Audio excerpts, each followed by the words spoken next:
Le Premier ministre a annoncé ce mardi la suspension pour 6 mois de la hausse de la fiscalité sur le carburant. Il a également annoncé que les tarifs du gaz et de l'électricité n'augmenteraient pas pendant l'hiver. Mais pour les Gilets jaunes, ces mesures d'apaisement arrivent trop tard et sont jugées insuffisantes, d'autant qu'entre-temps, d'autres revendications se sont ajoutées.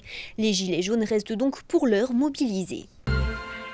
Les lycéens sont de nouveau descendus dans la rue ce mardi en Nouvelle-Aquitaine comme partout en France. Après une journée de mobilisation tendue hier à Pau, les lycéens ont de nouveau manifesté contre la réforme des lycées et le système d'orientation Parcoursup. Près du lycée Saint-John-Perse, où 7 policiers ont été blessés hier, la situation s'est de nouveau tendue ce matin.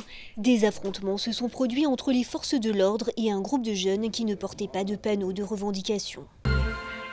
Le réseau de tramway de Bordeaux paralysé depuis lundi soir, 19 h et jusqu'à ce matin.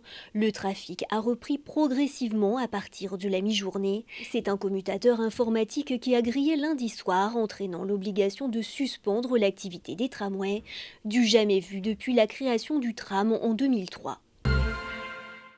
La température de la chaîne des Pyrénées a augmenté de 1,2 degré sur ces 50 dernières années. C'est ce qui ressort du rapport annuel de l'Observatoire pyrénéen du changement climatique, un chiffre qui place les Pyrénées au-dessus de la moyenne du réchauffement climatique qui est de 0,85 degrés. Conséquence, les Pyrénées devraient perdre la moitié de leur manteau neigeux d'ici à 2050 et davantage si rien n'est fait entre-temps. L'huile de noix du Périgord a obtenu son appellation d'origine contrôlée. Une bonne nouvelle pour le millier de producteurs répartis sur 645 communes qui attendaient cette distinction depuis 14 ans. Elle garantit son originalité tant par la variété des noix choisies que par les terroirs concernés ou encore le mode de culture. Mais elle garantit également les règles qui régissent sa production. Mais pour pouvoir trouver de l'huile de noix portant la mention du label AOC Périgord, il faudra attendre la production 2019.